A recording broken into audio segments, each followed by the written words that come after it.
Chapter 7 Out of the Woods. Gray first light came while Rand still trudged through the forest. At first he did not really see. When he finally did, he stared at the fading darkness in surprise. No matter what his eyes told him, he could hardly believe he had spent all night trying to travel the distance from the farm to Emond's field. Of course, the quarry road by day, rocks and all, was a far cry from the woods by night. On the other hand, it seemed days since he had seen the black-cloaked rider on the road, weeks since he and Tam had gone in for their supper.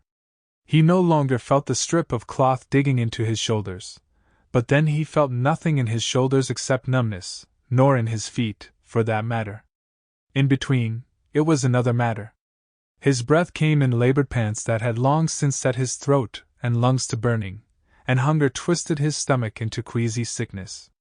Tam had fallen silent some time before. Rand was not sure how long it had been since the murmurs ceased, but he did not dare halt now to check on Tam. If he stopped, he would never be able to force himself to start out again. Anyway, whatever Tam's condition, he could do nothing beyond what he was doing. The only hope lay ahead, in the village. He tried wearily to increase his pace, but his wooden legs continued their slow plod. He barely even noticed the cold, or the wind. Vaguely he caught the smell of wood smoke. At least he was almost there if he could smell the village chimneys.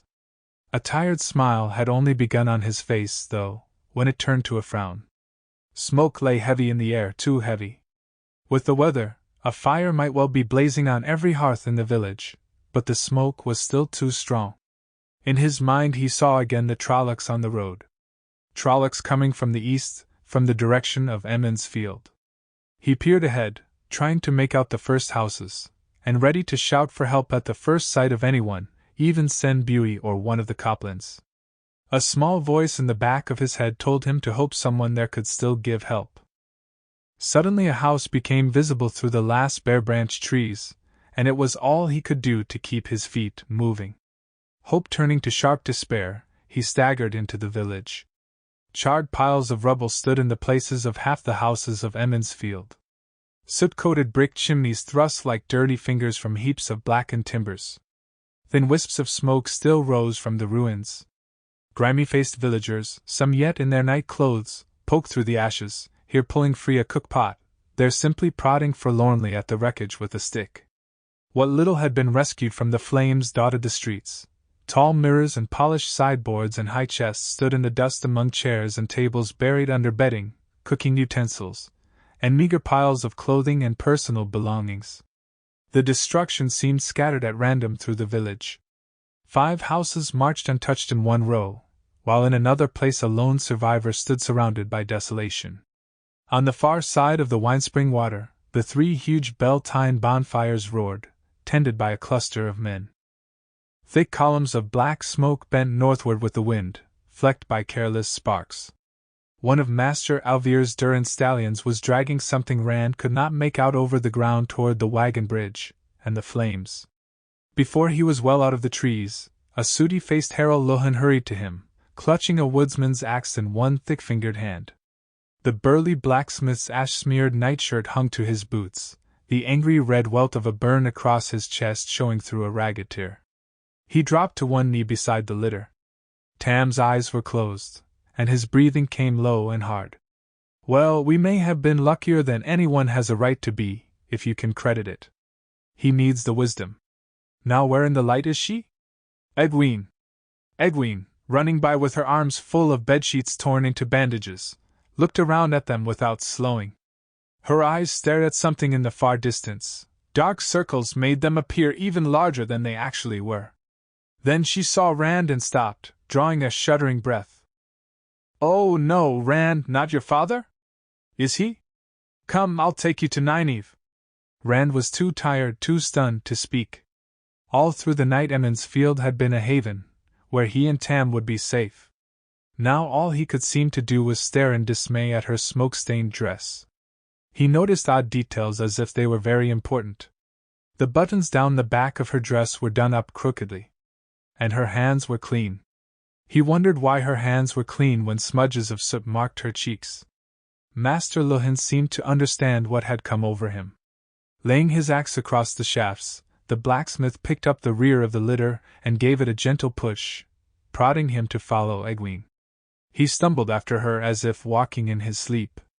Briefly he wondered how Master Lohan knew the creatures were Trollocs, but it was a fleeting thought. If Tam could recognize them, there was no reason why Herald Lohan could not. "All the stories are real," he muttered. "So it seems, lad," the blacksmith said. "So it seems." Rand only half heard. He was concentrating on following Egwene's slender shape. He had pulled himself together just enough to wish she would hurry, though in truth she was keeping her pace to what the two men could manage with their burden. She led them halfway down the green, to the Calder house. Char blackened the edges of its thatch, and smut stained the whitewashed walls. Of the houses on either side only the foundation stones were left, and 2 piles of ash and burned timbers. One had been the house of Birin Thane, one of the miller's brothers. The other had been Abel Cawthon's, Mat's father. Even the chimneys had toppled. "Wait here," Egwene said, and gave them a look as if expecting an answer. When they only stood there, she muttered something under her breath, then dashed inside. "Mat," Rand said. "Is he?" "He's alive," the blacksmith said. He set down his end of the litter and straightened slowly. "I saw him a little while ago. It's a wonder any of us are alive. The way they came after my house, and the forge, you'd have thought I had gold and jewels in there. All's but cracked one skull with a frying pan." She took one look at the ashes of our house this morning and set out hunting around the village with the biggest hammer she could dig out of what's left of the forge, just in case any of them hid instead of running away. I could almost pity the thing if she finds one. He nodded to the Calder house. Mistress Calder and a few others took in some of those who were hurt, the ones with no home of their own still standing. When the wisdom seen Tam, we'll find him a bed. The inn, maybe? The mayor offered it already, but Nynaeve said the hurt folk would heal better if there weren't so many of them together. Rand sank to his knees. Shrugging out of his blanket harness, he wearily busied himself with checking Tam's covers. Tam never moved or made a sound, even when Rand's wooden hands jostled him. But he was still breathing, at least. "My father." The other was just the fever talking. "What if they come back?" he said dully. "The wheel weaves as the wheel wills," Master Lohan said uneasily. "If they come back. Well, they're gone now. So we pick up the pieces, build up what's been torn down." He sighed, his face going slack as he knuckled the small of his back. For the first time Rand realized that the heavy-set man was as tired as he was himself, if not more so. The blacksmith looked at the village, shaking his head. "I don't suppose today will be much of a Beltane. But we'll make it through. We always have." Abruptly he took up his axe, and his face firmed. "There's work waiting for me. Don't you worry, lad. The wisdom will take good care of him, and the light will take care of us all. And if the light doesn't, well, we'll just take care of ourselves. Remember, we're 2 rivers folk." Still on his knees, Rand looked at the village as the blacksmith walked away, really looked for the first time. Master Lohan was right, he thought, and was surprised that he was not surprised by what he saw. People still dug in the ruins of their homes, but even in the short time he had been there more of them had begun to move with a sense of purpose. He could almost feel the growing determination. But he wondered. They had seen Trollocs. Had they seen the black-cloaked rider? Had they felt his hatred? Nynaeve and Egwene appeared from the Calder house, and he sprang to his feet. Or rather, he tried to spring to his feet. It was more of a stumbling lurch that almost put him on his face in the dust. The wisdom dropped to her knees beside the litter without giving him so much as a glance. Her face and dress were even dirtier than Egwene's, and the same dark circles lined her eyes, though her hands, too, were clean. She felt Tam's face and thumbed open his eyelids. With a frown she pulled down the coverings and eased the bandage aside to look at the wound. Before Rand could see what lay underneath, she had replaced the wadded cloth. Sighing, she smoothed the blanket and cloak back up to Tam's neck with a gentle touch, as if tucking a child in for the night. "There's nothing I can do," she said. She had to put her hands on her knees to straighten up. "I'm sorry, Rand." For a moment he stood, not understanding, as she started back to the house, then he scrambled after her and pulled her around to face him. "He's dying!" he cried. "I know," she said simply, and he sagged with the matter-of-factness of it. "You have to do something. You have to. You're the wisdom." Pain twisted her face, but only for an instant, then she was all hollow-eyed resolve again, her voice emotionless and firm. "Yes, I am. I know what I can do with my medicines, and I know when it's too late. Don't you think I would do something if I could? But I can't. I can't, Rand. And there are others who need me. People I can help. I brought him to you as quickly as I could," he mumbled. Even with the village in ruins, there had been the wisdom for hope. With that gone, he was empty. "I know you did," she said gently. She touched his cheek with her hand. "It isn't your fault. You did the best anyone could." "I am sorry, Rand, but I have others to tend to. Our troubles are just beginning, I'm afraid." Vacantly he stared after her until the door of the house closed behind her. He could not make any thought come except that she would not help. Suddenly he was knocked back a step as Egwene cannonaded to him, throwing her arms around him. Her hug was hard enough to bring a grunt from him any other time. Now he only looked silently at the door behind which his hopes had vanished. "I'm so sorry, Rand," she said against his chest. "Light, I wish there was something I could do." Numbly he put his arms around her. "I know. I have to do something, Egwene. I don't know what, but I can't just let him." His voice broke, and she hugged him harder. "Egwene!" At Nynaeve's shout from the house, Egwene jumped. "Egwene, I need you. And wash your hands again." She pushed herself free from Rand's arms. "She needs my help, Rand." "Egwene!" He thought he heard a sob as she spun away from him. Then she was gone, and he was left alone beside the litter. For a moment he looked down at Tam, feeling nothing but hollow helplessness. Suddenly his face hardened. "The mayor will know what to do," he said, lifting the shafts once more. "The mayor will know." Bran Elvir always knew what to do. With weary obstinacy he set out for the Winespring Inn. Another of the Durin stallions passed him, its harness straps tied around the ankles of a big shape draped with a dirty blanket. Arms covered with coarse hair dragged in the dirt behind the blanket, and one corner was pushed up to reveal a goat's horn. The Two Rivers was no place for stories to become horribly real. If Trollocs belonged anywhere, it was in the world outside, for places where they had Aes Sedai and false dragons, and the light alone knew what else come to life out of the tales of gleemen. Not the Two Rivers. Not Emond's Field. As he made his way down the green, people called to him, some from the ruins of their homes, asking if they could help. He heard them only as murmurs in the background, even when they walked alongside him for a distance as they spoke. Without really thinking about it, he managed words that said he needed no help, that everything was being taken care of. When they left him, with worried looks, and sometimes a comment about sending Nynaeve to him, he noticed that just as little. All he let himself be aware of was the purpose he had fixed in his head. Bran Elvir could do something to help Tam. What that could be he tried not to dwell on. But the mayor would be able to do something, to think of something. The inn had almost completely escaped the destruction that had taken half the village. A few scorch marks marred its walls, but the red roof tiles glittered in the sunlight as brightly as ever. All that was left of the peddler's wagon, though, were blackened iron wheel rims leaning against the charred wagon box, now on the ground. The big round hoops that had held up the canvas cover slanted crazily, each at a different angle. Tom Maryland sat cross-legged on the old foundation stones, carefully snipping singed edges from the patches on his cloak with a pair of small scissors. He set down cloak and scissors when Rand drew near. Without asking if Rand needed or wanted help, he hopped down and picked up the back of the litter. "Inside?" Of course. Don't you worry, boy. Your wisdom will take care of him. I've watched her work since last night, and she has a deft touch and a sure skill. It could be a lot worse. Some died last night. Not many, perhaps, but any at all are too many for me. Old Fane just disappeared, and that's the worst of all. Trollocs will eat anything. You should thank the light your father's still here, and alive for the wisdom to heal. Rand blotted out the word. He is my father!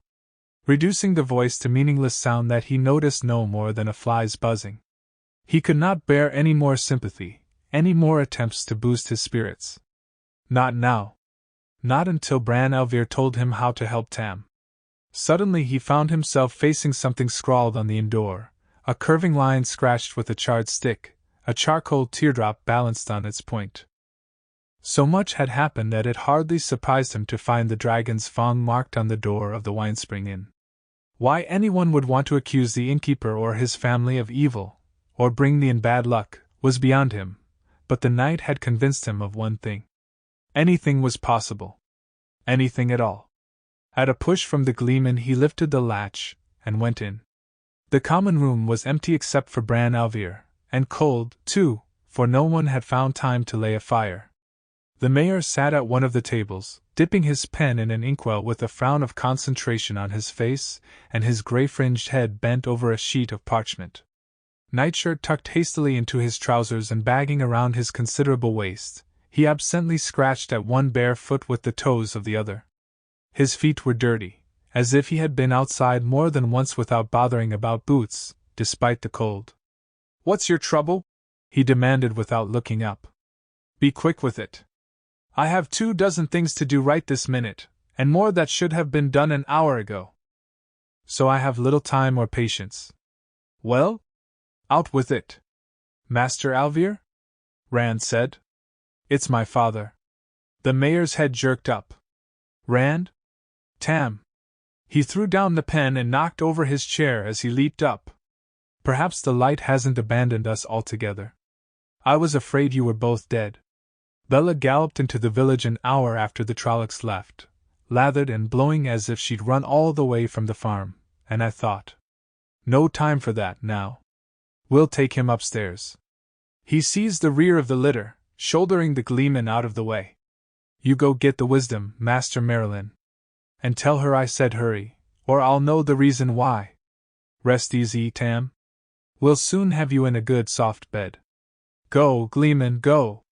Tom Merlin vanished through the doorway before Rand could speak. Nynaeve wouldn't do anything. She said she couldn't help him. "I hoped you'd think of something." Master Elvir looked at Tam more sharply, then shook his head. "We will see, boy. We will see." But he no longer sounded confident. "Let's get him into a bed. He can rest easy, at least." Rand let himself be prodded toward the stairs at the back of the common room. He tried hard to keep his certainty that somehow Tam would be all right, but it had been thin to begin with, he realized, and the sudden doubt in the mayor's voice shook him. On the second floor of the inn, at the front, were 6 snug, well-appointed rooms with windows overlooking the green. Mostly they were used by the peddlers, or people down from Watch Hill or up from Devon Ride, but the merchants who came each year were often surprised to find such comfortable rooms. 3 of them were taken now, and the mayor hurried Rand to one of the unused ones. Quickly the down comforter and blankets were stripped back on the wide bed, and Tam was transferred to the thick feather mattress, with goose-down pillows tucked under his head. He made no sound beyond hoarse breathing as he was moved, not even a groan, but the mayor brushed away Rand's concern, telling him to set a fire to take the chill off the room. While Rand dug wood and kindling from the woodbox next to the fireplace, Bran threw back the curtains on the window, letting in the morning light, then began to gently wash Tam's face. By the time the gleeman returned, the blaze on the hearth was warming the room. "She will not come," Tom Merlin announced as he stalked into the room. He glared at Rand, his bushy white brows drawing down sharply. "You didn't tell me she had seen him already. She almost took my head off. I thought maybe the mayor could do something, could make her see." Hands clenched in anxious fists, Rand turned from the fireplace to Bran. "Master Elvir, what can I do?" The rotund man shook his head helplessly. He laid a freshly dampened cloth on Tam's forehead and avoided meeting Rand's eye. "I can't just watch him die, Master Elvir. I have to do something." The gleeman shifted as if to speak. Rand rounded on him eagerly. "Do you have an idea? I'll try anything. I was just wondering, Tom said, tamping his long-stemmed pipe with his thumb, if the mayor knew who scrawled the dragon's fang on his door. He peered into the bowl, then looked at Tam and replaced the unlit pipe between his teeth with a sigh. Someone seems not to like him anymore. Or maybe it's his guests they don't like. Rand gave him a disgusted look and turned away to stare into the fire. His thoughts danced like the flames, and like the flames they concentrated fixedly on one thing. He would not give up. He could not just stand there and watch Tam die. My father, he thought fiercely. My father. Once the fever was gone, that could be cleared up as well. But the fever first. Only how?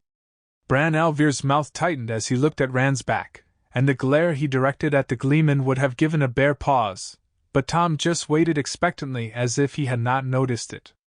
It's probably the work of one of the Tsonars, or a Coplin, the mayor said finally, though the light alone knows which. They're a large brood, and if there's ill to be said of someone, or even if there isn't, they'll say it. They make Senbui sound honey-tongued. That Wagalode who came in just before dawn? The gleeman asked. They hadn't so much as smelled a Trolloc, and all they wanted to know was when festival was going to start, as if they couldn't see half the village in ashes. Master al'Vir nodded grimly. One branch of the family. But none of them are very different. That fool Darl Copland spent half the night demanding I put Mistress Moiraine and Master Lan out of the inn, out of the village, as if there would be any village at all left without them. Rand had only half listened to the conversation, but this last tugged him to speak. What did they do? Why, she called ball lightning out of a clear night sky. Master al'Vir replied. Send it darting straight at the Trollocs. You've seen trees shattered by it. The Trollocs stood it no better. Moiraine? Rand said incredulously, and the mayor nodded. Mistress Moiraine. And Master Lan was a whirlwind with that sword of his. His sword? The man himself is a weapon, and in 10 places at once, or so it seemed. Burn me, but I still wouldn't believe it if I couldn't step outside and see. He rubbed a hand over his bald head. Winter night visits just beginning, our hands full of presents and honey cakes and our heads full of wine, then the dogs snarling, and suddenly the two of them burst out of the inn, running through the village, shouting about Trollocs. I thought they'd had too much wine. After all. Trollocs? Then, before anyone knew what was happening, those things were right in the streets with us, slashing at people with their swords, torching houses, howling to freeze a man's blood. He made a sound of disgust in his throat. We just ran like chickens with a fox in the henyard till Master Lan put some backbone into us. No need to be so hard, Tom said. You did as well as anyone could. Not every Trolloc lying out there fell to the two of them. Yes, well. Master al'Vir gave himself a shake. It's still almost too much to believe. An Aes Sedai in Emond's field. And Master Lan is a warder. An Aes Sedai? Rand whispered. She can't be. I talked to her. She isn't. She doesn't. Did you think they wore signs? The mayor said wryly. Aes Sedai painted across their backs, and maybe danger stay away? Suddenly he slapped his forehead. Aes Sedai. I'm an old fool, and losing my wits. There's a chance, Rand, if you're willing to take it. I can't tell you to do it, and I don't know if I'd have the nerve, if it were me. A chance? Rand said. I'll take any chance if it'll help. Aes Sedai can heal, Rand. Burn me, lad, you've heard the stories. They can cure where medicines fail. Gleeman, you should have remembered that better than I. Gleeman's tales are full of Aes Sedai. Why didn't you speak up, instead of letting me flail around? I'm a stranger here, Tom said, looking longingly at his unlit pipe. And Goodman Copland isn't the only one who wants nothing to do with Aes Sedai. Best the idea came from you. An Aes Sedai, Rand muttered, trying to make the woman who had smiled at him fit the stories.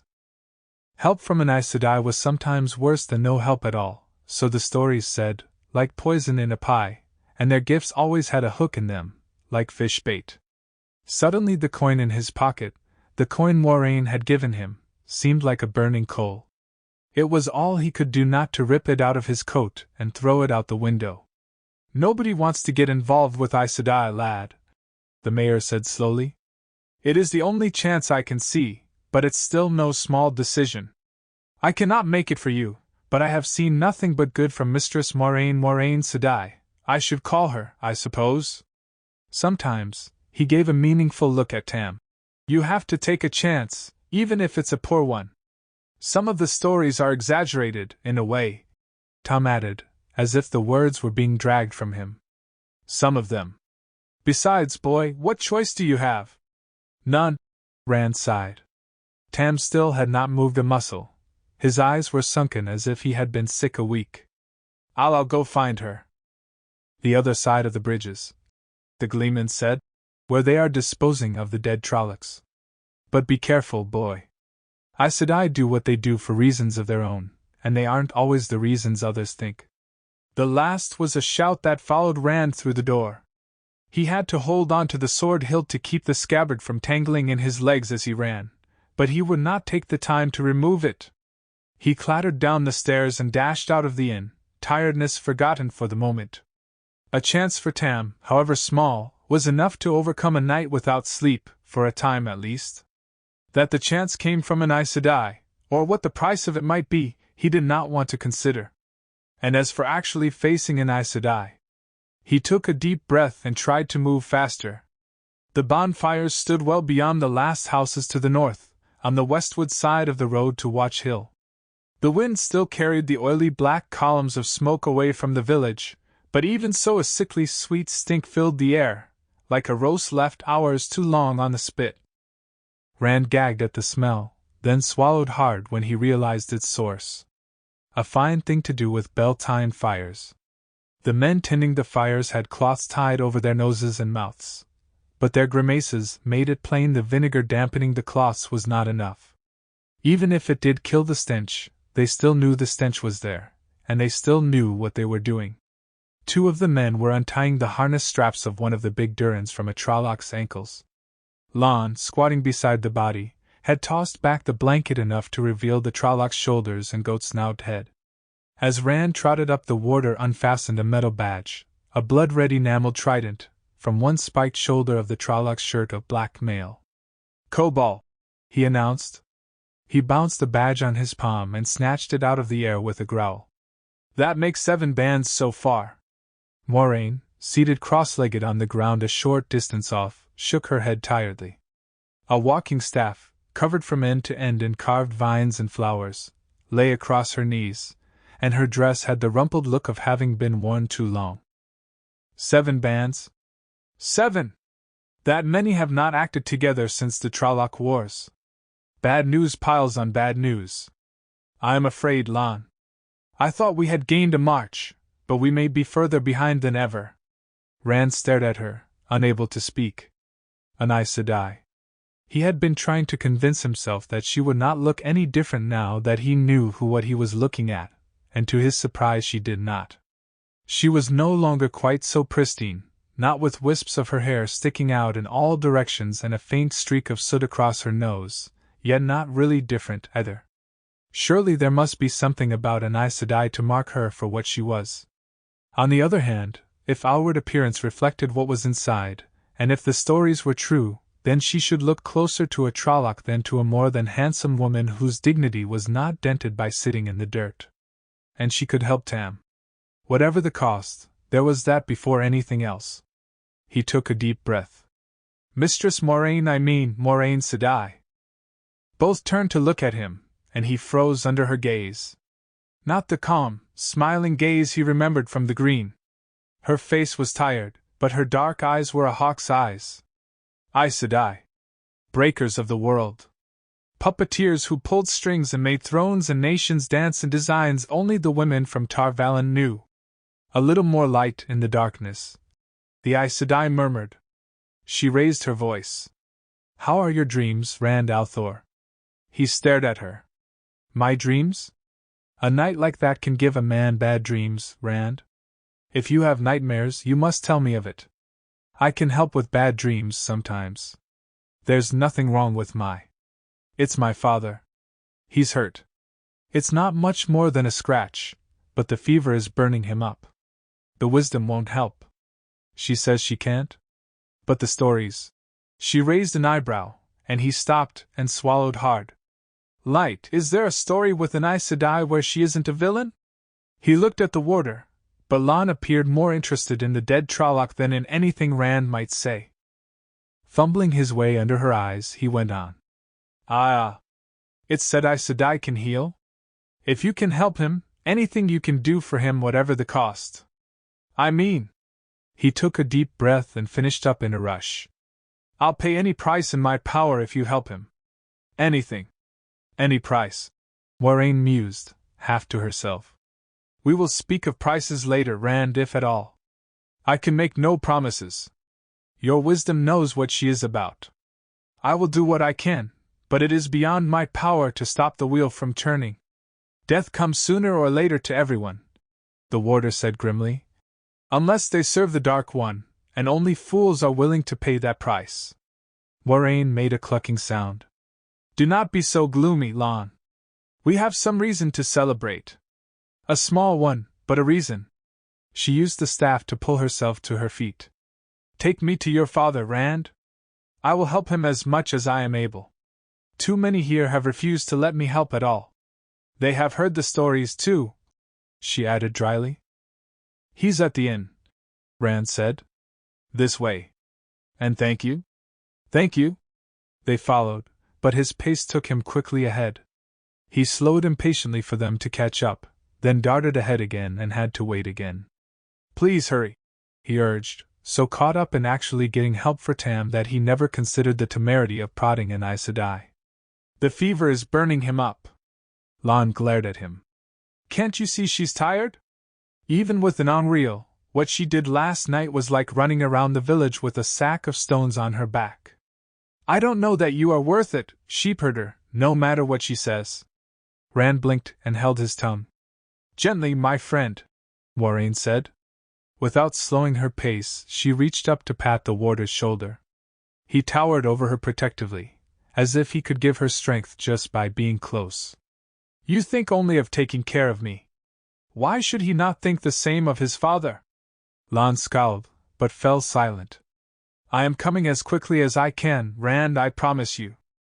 The fierceness of her eyes, or the calm of her voice, not gentle, exactly, more firmly in command, Rand did not know which to believe.